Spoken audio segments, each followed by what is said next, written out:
몇 주 전에 미국에서 총기 사건이 또 있었죠. 학교에서입니까? 총기 사건이 있었을 때에 이번에는 지난번하고 다르게 이렇게 피의자가 학생들이나 직원들 한 사람씩 불러 세워서 종교가 뭐냐? 나는 기독교다. 나는 하나님을 믿는다 하면 총으로 쏘아서 죽여버리고요. 뭐 다른 이슬람이나 무슬림이다 하면 옆으로 빠지고 이렇게 해서 기독교인들을 그 자리에서 당신 하나님 믿느냐, 예수님 믿느냐, 기독교인이냐 확인하고 그 자리에서 총으로 이렇게 사살하는 사건이 미국에서 있었죠. 그 얘기를 들을 때마다 뭐 여러분들은 어떤 생각이 드는지 모르겠지만 저도 곰곰이 그런 생각들을 해봅니다. 내 머리에 총을 겨누고 당신 종교가 뭐냐? 당신 누굴 믿느냐? 묻는다면 나 또한 그 앞에서 당당하게 나는 예수님을 믿는다. 나는 하나님의 종이다. 나는 하나님의 사람이다. 나는 기독교인이다. 당당하게 말할 수 있을까?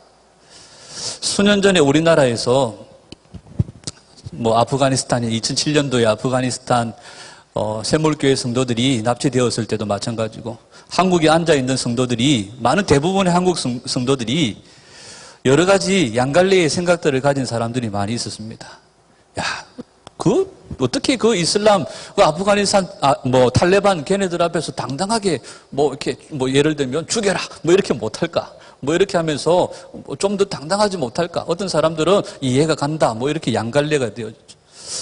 여러분들 같으면 어떻게 하시겠습니까? 여러분들 머리에 총을 겨누고 예수님 믿냐? 하고 말한다면 오늘 이렇게 예배 드리고 있는데 갑자기 저 문을 박차고 누군가가 총을 들고 들어가서 딱 앞으로 나가 세우고 난 다음에 계속해서 예수 믿기로 생각하는 사람, 작정하는 사람 이쪽으로, 아니면 지금이라도 예수님을 부인하고 나가겠다 싶은 사람 이쪽으로 한다면 과연 우리 안에 어떤 반응들이 있을까? 오늘 예수님께서 우리에게 말씀하실 때도 이 마가복음 13장이라고 하는 이 말씀, 이 13장은 감람산 강하라고 부릅니다. 우리가 마태복음 5장, 6장, 7장을 산상수훈이라고 부르죠. 이 마가복음 13장을 감람산에서 주님께서 주신 말씀이다 해서 감람산 강화다 이렇게 부릅니다. 그리고 마태복음 24장, 마가복음 13장 이것을 소계시록이라고 부릅니다. 복음서 안에 있는 마지막 때를 알려주는 소계시록이라고 부르기도 합니다. 1절부터 2절까지는 예루살렘 성전이 무너질 것을 말씀하시고 3절부터 13절까지는 그 성전이 무너질 것에 대해서 예수님이 말씀하시니까 산에 제자들이 따로 앉았을 때 그 말씀을 예수님이 풀어서 설명해 주는 장면들이 나오고요. 14절부터 또 23절까지는 예루살렘이 멸망할 때에 어떤 일들이 닥칠지, 어떤 환란이 닥칠지를 가르쳐 주시는 말씀이 이 마가복음 13장의 내용이에요. 1절, 2절에 보면 예수님께서 성전에 들어갔다 성전에서 나오실 때 제자 중 하나가 예수님에게 그렇게 얘기합니다. 선생님, 보십시오. 이 화려한 성전을 한번 보십시오. 너무 멋지지 않습니까? 제자들이 예수님께 그렇게 이야기를 합니다. 선생님 보십시오. 돌들이 어떠하며 이 건물들이 어떠합니까? 이 화려한 건물을 한번 보시라고 예수님께 그렇게 말씀하시죠. 1절을 표준 세번역에 보면 이렇게 얘기를 합니다. 예수님께서 성전을 떠나가실 때에 제자들 가운데 한 사람이 예수님께 말하였다. 선생님 보십시오. 얼마나 굉장한 돌입니까? 얼마나 굉장한 건물들입니까? 이렇게 이야기를 하는 거죠. 제자들이 그 화려한 예루살렘 성전을 보면서 막 찬사를 합니다. 대단하지 않습니까? 와, 진짜 돌들이 너무 화려하지 않습니까? 그렇게 이야기를 하는 거죠. 예루살렘 성전, 그때 당시 예루살렘 성전은 헤롯 대왕이 재건한 겁니다. 오늘 새벽에 이 마가복음 13장 말씀을 잠깐 함께 나누었는데요. 이 헤롯 대왕이 이 예루살렘 성전을 다시 재건할 때에 이 예루살렘 성전의 크기가 얼마나 컸느냐 하면 예루살렘 전체 면적의 6분의 1입니다. 예루살렘 성전이 차지하는 범위가. 예루살렘 전체 도시의 6분의 1 정도니까 엄청나게 화려하죠. 그리고 이 성전의 기초돌, 성전의 주춧돌 하나가 얼마나 컸느냐 하면 가로 7.3m, 세로 1.2m. 주춧돌 하나가 그 정도로 크고 웅장했다는 겁니다. 유대 역사학자인 요세푸스가 어떤 이야기를 했느냐면 성전에 사용되어진 돌, 건물에 사용되어진 돌들이 백색으로 된 백색 미석으로 이렇게 꾸며졌기 때문에 돌이 이렇게 차곡차곡 같은 방향으로 놓여진 것이 아니라 백색 미석의 돌이 서로 엇갈리게 돌이 이렇게 놓아져서 마치 바깥에서 보면 그 성전 외벽에 그 돌들이 마치 파도가 치는 것처럼 그렇게 화려하고 멋지게 꾸며졌다고 그래요. 요한복음에 보면 이 예루살렘 성전, 이 헤롯 성전이 46년 동안 지어졌다고 얘기를 합니다. 엄청나게 화려하고 엄청난 많은 시간, 많은 에너지, 많은 돈을 투자해서 헤롯이 이 성전을 짓고 유대인들의 환심을 사려고 했다는 거죠. 그 모습을 바라보던, 그 화려한 성전을 바라보던 제자들도 그 화려한 성전 앞에서 입이 그냥 딱 벌어지는 겁니다. 예수님 진짜 멋있지 않습니까? 예수님 정말 화려하지 않습니까? 저 돌 좀 보세요. 마치 파도가 치는 것 같지 않습니까? 그렇게 이야기를 합니다. 2절에 보면 예수님이 이렇게 대답하시죠.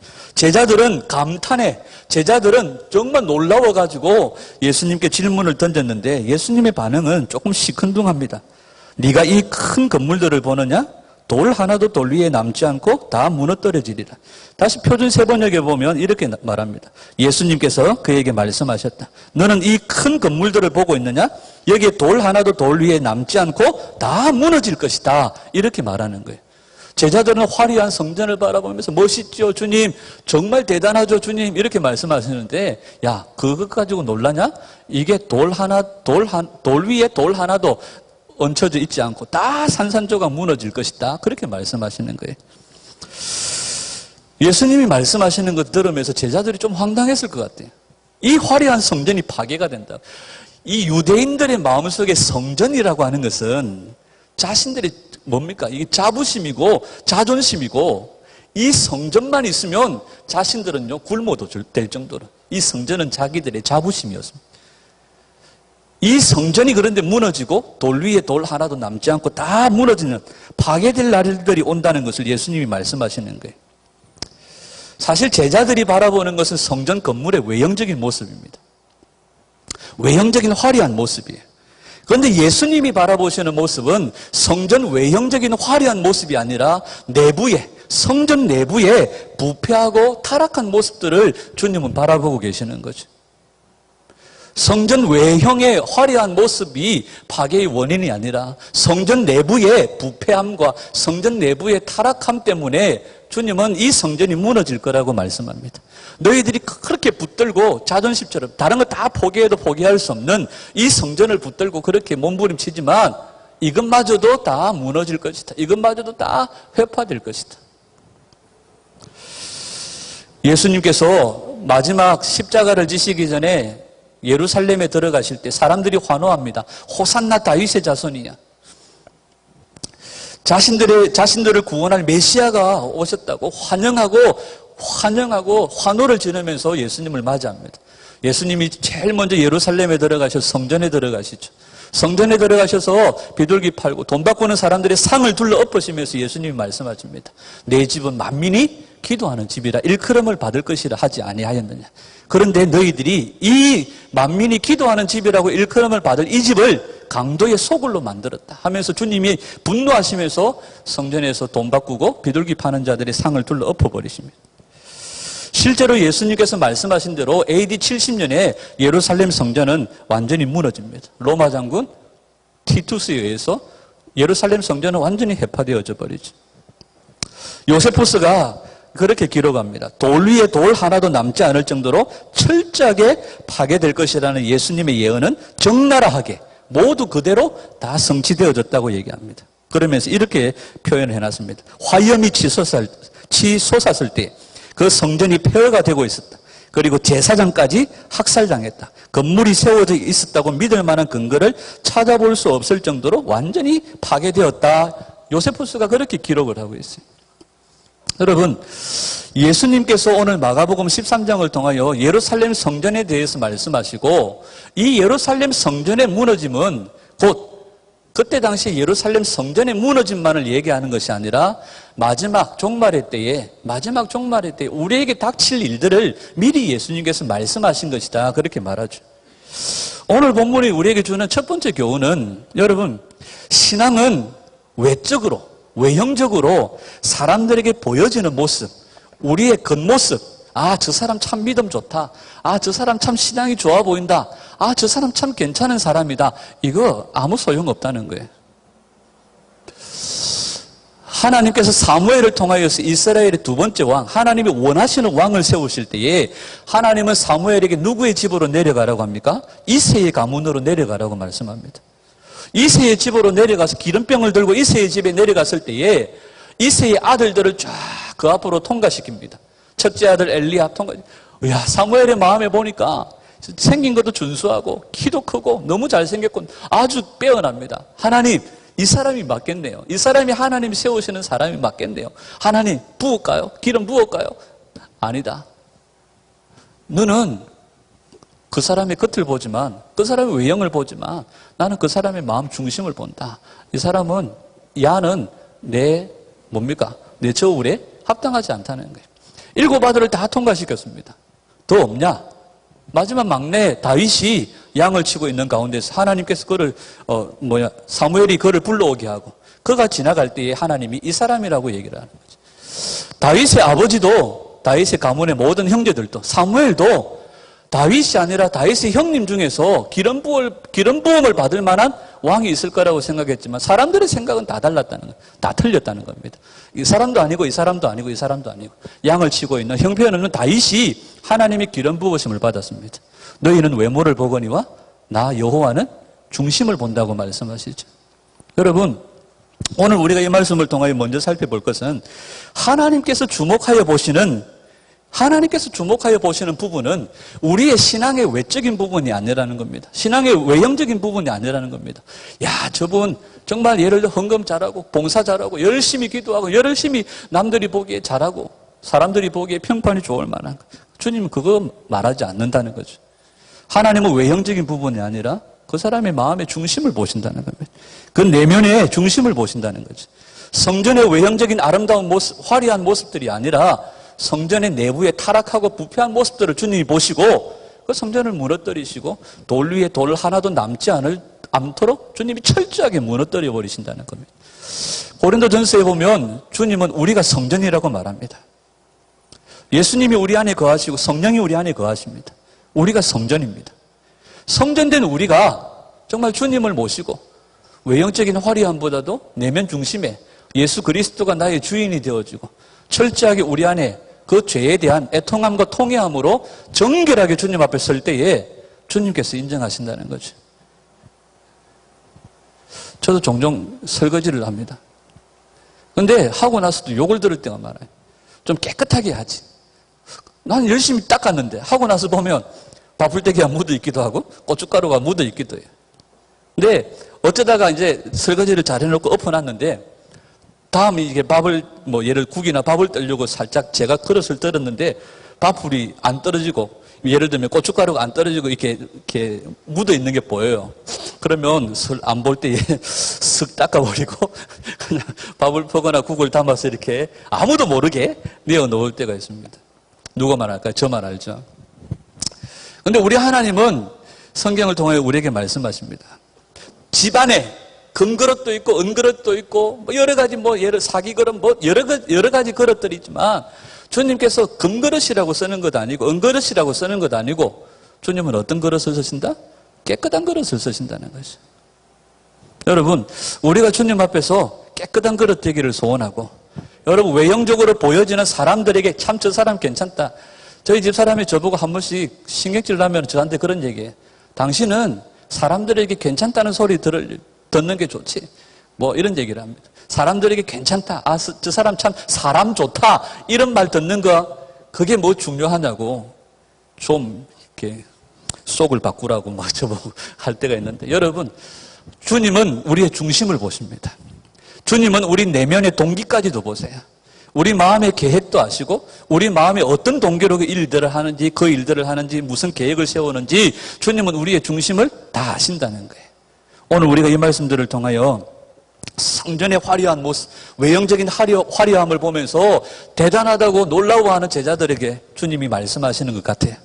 야, 외형의 아름다운 모습이 아니야. 성전 내부에 모습들을 봐. 하나님이 원하시는 모습 아니고 하나님이 원하시는 뜻이 아니고 부패하고 타락하고 하나님하고 전혀 반대로 가는 그런 모습들을 볼 때에 이 성전은 반드시 무너질 거야. 돌 위에 돌 하나도 남지 않고 무너질 거야. 주님이 그렇게 말씀하십니다. 여러분, 우리가 하나님의 성전으로서 무너져야 될 성전이 아니라 정말 주님께서 거하시고 주님께서 영광 받으시고 주님이 계속적으로 임재하시도록 우리 자신들을 주님 앞에 애통하며 통회하며 날마다 정결하게 우리 자신들을 씻어서 주님이 거하시는 성전, 임재하시는 성전, 주님이 그 이름을 두시고 영원히 떠나지 않으시고 찬송 받으시고 영광 받으시는 주님이 거하시는 성전 될 수 있도록 여러분 우리의 속사람을 강건하게 하는 그런 은혜가 있기를 주님의 이름으로 축원합니다. 두 번째로 우리가 생각해 볼 수 있는 것은 여러분 오늘날 우리 주변에도요, 화려한 성전들이, 화려한 예배당들이 참 많이 있습니다. 주변에도 보면, 40억, 50억, 100억, 심지어는 몇 년 전에 서울에는 수천억을 들여서 예배당을 지은 그런 교회들도 있죠. 크든지 작든지 다양하게 여러 가지 시스템이나 여러 가지 상황에 맞게 예배당이 건축되어지고 지어진 모습들이 많이 있습니다. 근데 과연, 그게 수천억을 들여서 나쁘다. 저는 나쁘다고 생각합니다. 근데 그 성전이 정말 하나님께서 원하시는 하나님의 뜻에 의해서 움직여지고 하나님의 뜻에 의해서 정말 그 예배당이 그 교회가 정말 하나님의 뜻에 의해서 움직여지고 또 준비되어지고 사용되어지고 있는가 하는 것입니다. 여러분, 우리가 예수님을 믿는 그리스도인으로서 우리가 마음에 두고 살아야 할 것들이 참 많이 있죠.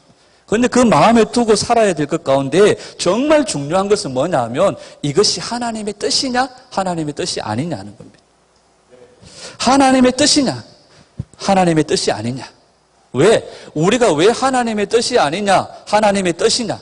하나님의 뜻을 쫓아야 되는 이유가 뭐냐 하면 주님이 이 예루살렘 성전의 이야기를 하면서 우리 개인이든지 인생이든지 역사든지 언젠가 종말이 있다는 겁니다.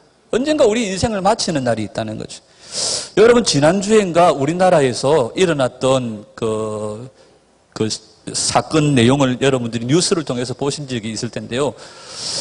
여자 3명이 운전하고 가던 승용차가 신호 대기를 하고 있는데 반대편에서 오던 레미콘 차량이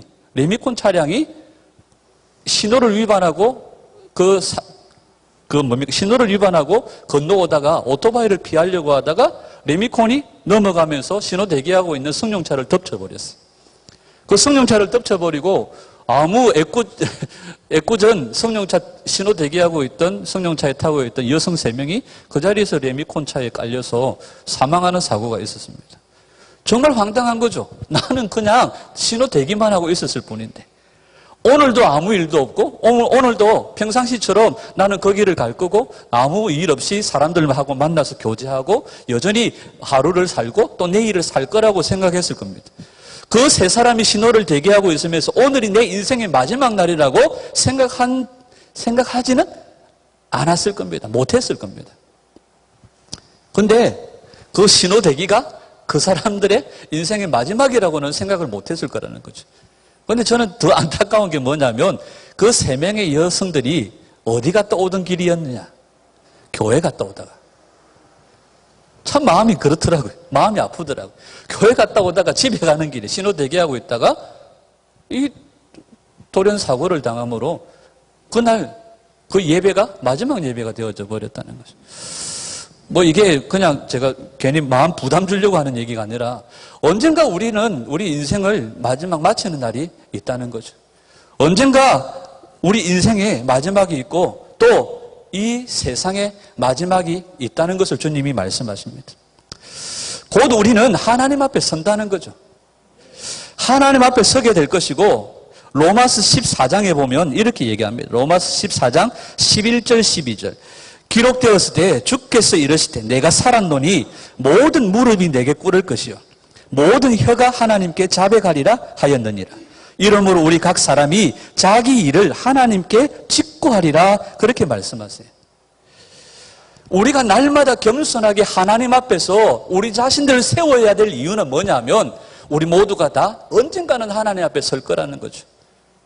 그날이 오늘일지 모르고 내일일지 모르고 언젠가 하나님 앞에 설 것들을 기억하면서 오늘 내게 주어진 이 순간, 오늘 내게 주어진 이 예배가 마치 내 인생의 마지막 예배인 것처럼 주님 앞에 마음을 다하고 겸손하게 주님을 의뢰하고 신뢰하는 그런 우리 삶이 되어야 할 줄 믿습니다. 북한에서 이렇게 북한 동포들을 또 섬기고 탈북하는 이들을 도와주고 하는 모퉁이돌 선교회 이상 목사님 이야기를 제가 지난번에 한번 한 적이 있습니다. 북한에 탈북을 하려고 이렇게 하는 사람들이 한 60여 명이 모여서 따로 이렇게 지내고 있는데 그 가운데 대표자가 되는 어떤 할아버지를 만나가지고 할아버지, 내가 당신들의 탈북을 도와줄 테니까 가겠다고 말만 하면 무슨 물질이든지 어떤 사람이든지 다 동원해서 내가 도울 준비가 되어져 있으니까 가려고 마음만 결정을 내리면 저한테 알려달라. 지금이라도 당장 결정을 해달라. 그렇게 얘기했을 때 그 할아버지가 잠깐만 있어보라고.